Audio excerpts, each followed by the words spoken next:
Eric is the owner of the Orange Stack, which is a digital marketing company here in San Diego. And also the good thing about Eric is he has a real estate background, right? I do, yeah, 9 years now. 9 years. Yeah. And you switched to digital marketing, huh? Yeah, that was the thing that I focused on in our team, so it just made sense to kind of go that route. We still love real estate, we still own rentals, but I'm more passionate about this than anything else in my life, so it's a lot of fun. So you know all the tricks that we might don't know in the marketing world. Hopefully. Yeah. And today you are going to talk about how to target specific audience with Facebook ads. Yeah. I remember when I was a real estate agent and I started doing Facebook ads, just the word like kind of specific kind of scare me away. For me as a real estate agent, my goal was to be the more vague because my audience was bigger. But we're totally wrong. We have to be more specific and pay more attention on who we are targeting, correct? Yeah, exactly. John Steinbeck, I'm totally going to botch this quote, but he had a great way. He's a famous American author. He had a great way of saying, instead of trying to speak to everybody, find that one person that you can speak to and tailor the story to them, and it's going to work for everybody else because they're going to relate better to that one person. And do you think real estate agents are kind of like me when they start Facebook ads? They're like, I'm scared to be specific and targeting the wrong audience. So let me be just vague and make sure I can target the whole a bigger farm. Yeah. The problem is when you speak to everybody, you speak to nobody. So you got to realize who 80% of your clients probably are. They probably fit a couple specific demographics, and that's what we're going to talk today about how to find and identify who those people are and really give a message that's applicable for them. Okay, so we put couple question. We have couple question for you, and the number one is, why should our agent be advertising on Facebook and not somewhere else? That's a good question. I think that number one, there's over 2 billion people on Facebook right now. Obviously, not all in your farm, but they're everywhere on Facebook, and they're on their phones so much of the time. Agents call, they door knock, they're trying to get outside of their bubble and do things. They mail. Problem is that these people aren't in these places. They're not opening the door when you knock. They're not picking up the phone when you call, and they're not reading their mail. But they're on their phone all day long, looking at this thing 4 to 6 hours a day. It's the place where everyone's attention is now. So why not put your message in front of where everybody is natively? So what about like Instagram? Is Facebook better because that's where the consumer will spend the most time? And is it because also it's user-friendly for the agent to create an ad? Both of those are great. Facebook owns Instagram, and so it's just kind of a different way of telling your story. Instagram, I think, is growing faster than Facebook is right now just because that's the demographic that it fits. There's a lot of new people coming to it. It's easy to share. It's easy to make your photos beautiful. There's all these cool filters that you can do with it and make it kind of fun. So I think if you're trying to convert that relationship and do something interesting with it, Instagram's the place to be. If you're trying to reach a cold audience, which most of you guys are trying to do, Facebook's the place to find that audience. So Facebook helps you meet new people that you've never met, but once you get to know them and become friends with them, convert them on Instagram. It's a better platform for that. So do you think you better off spending the money on Facebook ads than like Google ads? Yes, definitely. Google ads are really expensive. It's really competitive, and Google doesn't know as much about you as Facebook does. Facebook knows where you live. They know where you sleep. They know what you eat. They know where you spend your money. So it makes it easier to, again, narrow down that audience. So as we ask you these questions today and kind of write these down and think about who your persona is that you're trying to build around, that's the audience that you're going to try to capture on Facebook. And then once they get to know you and your brand and your message and who you are as a real estate agent, take that to Instagram and become friends with them and talk to them one-on-one that way. Let's go over question number 2 now. What do I need to know to set up a Facebook ad? Just the basics. Yeah, and that's a really long conversation, right? So I'll keep it pretty simple. Number one is there's a couple key questions that you need to ask yourself when you're creating your ad. Who am I speaking to, right? So if I'm selling a 2-bedroom condo or a 5-bedroom house, that's a completely different audience, right? Like, where are these people in their life? What are they doing? Who's going to be the one that's probably most likely to purchase this house? So when I'm making an ad and I'm trying to reach that audience and tell them about my new listing, you need to ask the questions are, what does my client really look like? Are they mostly males that I'm talking to? Are they more females? What age demographic do they fit in? Are they 20-something, 30-something, or are they 50, 60-something? And maybe changing their lifestyle because all their kids have moved out. Do they still have kids at home? How old are their kids? Are they in preschool, or are they just about to move off to college and they're going to be, again, downsizing pretty soon? What kind of income do they make? Are they executives making a great amount of money and they can live on the waterfront, or are they just struggling to make ends meet and they're putting down very little money on a house just to be able to get into their first house? So kind of, again, thinking about these things and how you're going to relay that message to them. What are their interests? What are their hobbies? Do they like golf? Do they like being outdoors? What's passionate about them? So as you kind of tailor that audience and kind of make the specifics of what they're going to be interested in, now you can create that audience. You can speak to them, you can come up with the text, you can come up with the image that's going to interest them and stop them from scrolling and say, wait, what's this in my ad feed? Let me see what it says and let me learn more about it. So if you have like a 1-bedroom condo, you probably not going to target family and try to do more like single people, or maybe people who are retired and the kids are out of the house, and you're not going to say, okay, I want to target the whole family. Yeah, don't say, new home on the market, this is the price, this is when it's going to be an open house. It's too generic. And you can't say this is perfect for a family or this is perfect for that single person, because you get in trouble with the real estate and with Facebook that. But you can say, this is a beautiful townhome on the water, great near parks, walk your dog, things like that. Make it kind of generic, but speak to what that person's going to do. So if you're talking to a 25-year-old who's going to be buying this condo, what does that 25-year-old do? Do they work a lot? Do they go to certain restaurants? Do they have friends over in certain areas? Speak to that kind of person.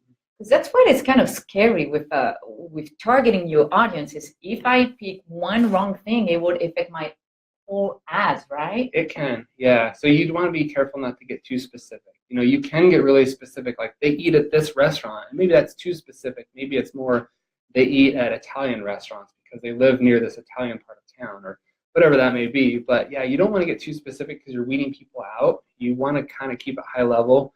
I tell people usually start with a cold audience of about 300,000 people. And this is people who are interested in moving, who've been to Zillow, or are thinking about relocating, maybe first-time home buyers. Have a really big cold audience. Kind of work them into that funnel, if you will, so that you can start giving a more targeted audience. And then you're going to weed it down to, maybe a group of 10 to 20,000 people. Thank you. Yeah. Next, how much money do you need to be spending on Facebook to get results? Depends how many results you want to get. So we're averaging leads that can range anywhere from $5 per lead all the way up to over $100 per lead. And it depends on the quality of that lead. If you have a generic message of see what's on the market, that's going to be kind of probably a crappy lead, because they're just trying to get anyone's attention at that point in time. But if you're saying, hey, I want to talk to you about buying or selling a house on Tuesday at 3 o'clock, that's a very specific lead. They're going to show up, hopefully, on time and be there for you, just like an appointment would. That's going to be a little bit more expensive. So if you can average, if you're comfortable with this, about $100 per week on Facebook, that's really what it takes to kind of get into that platform and make it work. Do you think you pay more for like listing leads versus buyer leads? Yeah, definitely. Listings are fewer and far harder to come by, and there's a lot more buyers than there are sellers, at least in this market, right? Right now, there's a lot more buyers out there. So it's easier to come by a buyer. You're usually going to have 10 to 15 buyers interested in a property. So it's easier to kind of capture those leads from social media. They're always out there looking. They're always doing things. So they're going to be easier to come by. So your lead cost, you think, will be very different? Said, okay, well, buyer leads can be about $5, but a seller lead, if you pay $30, it's not a big deal because it is a listing lead. Yeah. And with a listing lead, you're probably going to get another 10 or 15 potential leads out of that, right? Just by having your sign there, by taking the calls, by having the systems in place, you're going to be ready to capture leads outside of Facebook, but still in real life and be able to have the open house, things like that.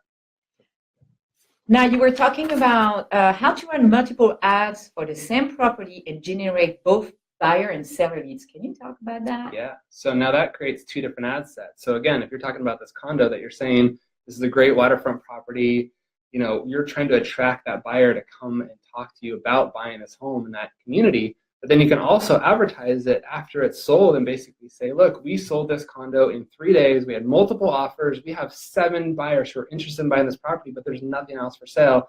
If you live in this area and you've thought about selling your condo or your townhouse, we'd love to talk to you and show you how much you can get for your property when you go to sell it. So it's kind of a twofold, kind of like a just listed, just sold campaign, but it works for the same house. You can use the same photos, just kind of tailor your message to a different audience. But again, it starts with that big audience because you're going to have buyers and sellers in that group of 300,000 people. And then it's just pulling out the right part of that group. So do you think agents should try to do one ad for buyers and seller, or split them up, separate them and say, okay, I'm only focusing on seller ads or buyer ads? If you already have that listing, target the buyers, right? Bring them in. And then after you sold it, go brag about how amazing you are as a real estate agent. Say, we sold it for this much. We got this much over asking. This guy had it on the market for 3 months before I came along, and this is what I was able to do. So focus on the buyers at first and then focus on the listings. So you can even do like a whole campaign when when the property is pending and targeting the seller, Exactly. and another one on closing. Now, do you suggest agent to do more videos than pictures? Videos are really big right now. Okay. Facebook loves videos. And the trick is, how long do I do a video? Most videos watched on Facebook are 30 to 60 seconds. If you're wanting long format, 20, 30 minutes, YouTube's the place to be. When you go live on a show like this, YouTube or Facebook recommends that you be on for about 18 minutes, just because it takes that long for your audience to see that you're online and come and interact, like we're getting interaction from people right now. But if you're doing a short kind of quick walkthrough and telling people about an open house or something, keep it to about 2 or 3 minutes, knowing that most of your audience is going to watch about half that video. You can actually retarget the people that watch that video and send them a different message. So anybody that watched that video, say, hey, we saw our open house video. I'd love to schedule a private tour for you since this Saturday didn't look like it worked out for you to come to our open house, and then book the appointment below. And sometimes it doesn't have to be like a professional video. Just pick up your phone and record yourself for 15 seconds and create an ad for that. And you probably get better leads just by doing real live videos, correct? Facebook said that actually you get better results with that shaky, you holding the selfie stick video than if it's a professional photo or video. What about videos? Like, I don't know if you heard about Promo. It's a site that'll have like funny real estate video. And guys, if you don't know, this site, it's called promo.com. And they have this funny real estate video that you can buy, and they're like 15-second stock video. Footage kind of thing. Yeah. Yes. And they have this very funny real estate video. Do you think that's something we should do on ads, being more like funny than focusing on the just listed or just sold? What do you think about that? That's a good point. So Facebook made this massive update back in January. It changed the game for everybody. So they're really trying to limit the amount of ads that you see, because people are feeling like, I'm just staring at a billboard all day, looking at all these ads of things that I don't want to see. Facebook wants you to have a good interaction with the experience that you're there. They want you to talk to friends. They want to be engaging. So it's not just about thumbs up and likes and smiley faces anymore. Even little comments like yes, actually those posts get taken down because they're looking for more long formats. They're looking for you to engage, spend more time on the platform. So if you can have fun, creative video like that, there's a lot of really cool advertisers out there doing things like this. You can capture those cold leads again and get them interested in what you're doing, and then send them more specific content about what you're talking about. Is there any app out there that can help? Because we're talking about target audience. Like, I don't know if Expresso does it or can help you making sure you're targeting the right audience. And if you're doing something wrong, tell you, you're too specific. You need to change your farming area a little bit. And that's what we recommend, is always A/B test. With the Expresso, you get an A, B, C, D, E, and F test. There's so many different things you can put out there. You can say, try this, but I want to diversify my audience, segregate it into different areas, and really see what hits. Because when you're testing out a new audience, it's hard to know where to put my marketing dollars, especially if you only have a couple dollars to spend. So with Expresso, you're able to really divide up that ad and see what's popular, and then you can go deeper on it. We did an ad the other day that had 5 different ad sets to it, and one took off like crazy, and the other 4 just kind of sat there and had no results. So we dropped the 4 and just went deeper on that one, and we had great results with it. Now, real estate agent, we are busy selling property, right? Yeah, that's what you guys are doing. Do you think Expresso is a tool that is a little bit too complicated for them, and that's why you also have digital marketing expert who can deal with this type of tool? Do you think like Expresso is a good tool for real estate agent to use? It can be. It depends on the personality. There's a lot of DIYers out there. They want to figure things out. They want to know their system. Others are like, look, I am a machine of listing houses, and this is what I'm here to do. Let my team handle it, right? So we can be part of your team. You can have Expresso be part of your team. Whatever it is. The point is be good at it. If you're going to do it, be good at it. Don't just post ads to post ads. Don't just put up your newly listed ad on Facebook and hope that if I spend $500 on this open house, I'm going to get results, because you're not doing it right. So have somebody on your team that knows what they're doing. If they're going to learn Expresso, have them learn Expresso. Have them be that marketing person on your team. Don't have them be the real estate agent full time, and then from 6 to 9 at night have them have to figure out a marketing plan. It just doesn't work that way. This is a full-time gig for most people, and that's why we can partner with a lot of people in helping them kind of realize what they need to do, help train their team, and help them realize, I need to implement this, and I'm not on social media yet, and this is where my dollars need to be spent. And I think one of the questions I had is digital marketing expert vs. do it yourself. I know as a real estate agent, when I started, I never wanted to use a digital marketing expert Sure. because I thought I knew what I was doing. Yeah, save money, right? Well, I was thinking I was saving money and I was paying like really, really high costs. I didn't really know what was the cost. And sometimes you get leads, but they're not even good. Yeah. So to put a tip for you guys out there, hiring an expert, you're going to pay the expert, but your lead cost will be lower and the quality of lead will be better. So it's almost like a wash off, and you are making more money by using a digital expert. And we are not digital marketer, we should be selling, right? Yeah, you should be doing what you do best. You When I should. was in real estate and we started getting into social media and Facebook ads, I was the same thing. I was like, I can figure this out. I know what I'm doing. I had no clue. We spent close to $10,000 and we had zero leads, zero anything from it. We were real estate agents. We're not marketers. And I realized this is what I was excited about. So I kind of stepped out of the listing side of our team and really focusing with the clients. And I stepped back and grew our marketing team so that we could focus on that and become amazing at it. I'm still not amazing at social media, but my team is. We have 7 of some of the best people in this industry who are throughout the world. We run funnels, we build websites, we do it for you. I speak real estate and I speak social media so I can find out what you need and bring that back to our team and build a system that works for them. And that's very important to have a real estate background because sometimes you talk to a marketing company and they have no clue of what you're talking about. Nope. So let's go to our next question. What should an agent be advertising on Facebook? You, right? The person, you're the brand, it's you, it's bringing value. I review our clients' Facebook ads and their accounts all day long. That's mostly what I do to see how can we help you guys do better. And honestly, this is what you guys post. New listing, January, market update, new listing. It gets boring. Not everybody wants to see new listings. You guys need to obviously advertise your listings, but you need to bring value. How do I become a competitive buyer in this market? How do I save up for my down payment? What loans are available to me right now?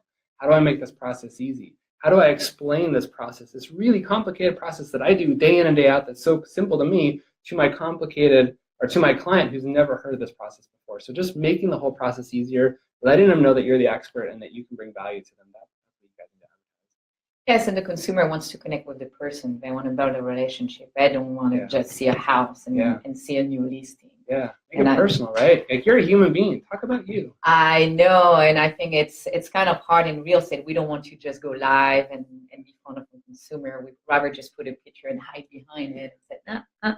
Yep. But yes, you'll get so much better quality leads by just doing your own video and put something else in just a new listing. And most of the time is a third-party company. It's just they just sync from the MLS, right? Sync from the IDX and create an ad from the listing. And it does not make you different, right? No. You're not different. Yeah. You need to go outside the box. That's the thing with social media too, guys. If somebody's looking for a house, they're going to Zillow, they're going to Redfin, they're going to Realtor.com, they're calling their friend who's an agent. They're not getting on Facebook to look for a house, right?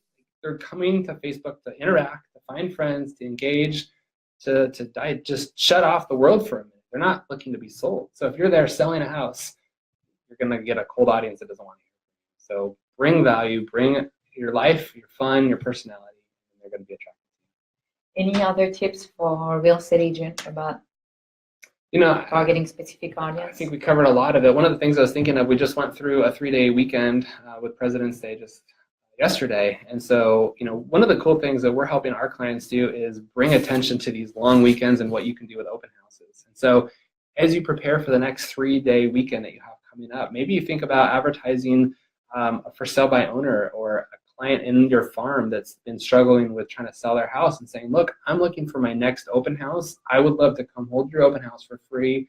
We're going to advertise it on social media. We're going to spend money. We're going to get people to come to your home to make an offer to help you sell your house. Who's interested in working with me and my team and helping you sell your house? So as you prepare for the next 3-day weekend, maybe that's the ad that you run next over the next couple of weeks and preparing people to come meet with you. And it's going to get you guys a lot of attention too. People love free publicity on their listings.